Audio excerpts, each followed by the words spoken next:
High বন্ধুরা, এই দেখো আমি আজকে আলু ভাজা বানাচ্ছি। তো আলু ভাজা বানাবার জন্য আমি আলুটাকে আগে ভালো করে ছিলে ওর ছিলকাটা আগে বের করে তারপর আবার সরু সরু করে কেটে ভালো করে ধোয়ার পর আমি এর মধ্যে মেখে দিয়েছি লবণ আর হলুদ। লবণ আর হলুদটা মেখে দেওয়ার পর আলুগুলো হয়ে যায় নরম আর তাড়াতাড়ি করে ভাজাটা হয়ে যায় আর কম তেলও লাগে। আর নুনটা দেওয়ার লাভ এটা আছে যে আলু ভাজাটা করকরে হয়, আর আমরা সকলেই আলু ভাজা করকরে খেতে ভালোবাসি। তো এইরকম করে কে কে বানিয়েছো আমাকে কমেন্ট বক্সে অবশ্যই কমেন্ট করবে। আরও আমি দেখো এরকম করে আজকে আলু ভাজা বানাচ্ছি। সব দিন একরকম খেতে ভালো লাগে না, তাই চেঞ্জ করে করে আমরা বানাই, আমরা সকলেই চেঞ্জ করে করেই বানাই।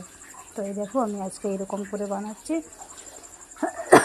তোমরা কে কে এরকম করে বানিয়েছো আর কতটা টেস্ট হয় এরকম, আর সত্যি কম তেল লাগে কি না তোমরা আমাকে কমেন্ট বক্সে অবশ্যই জানাবে দাদাভাই দিদিভাইরা। তাহলে বাই বাই।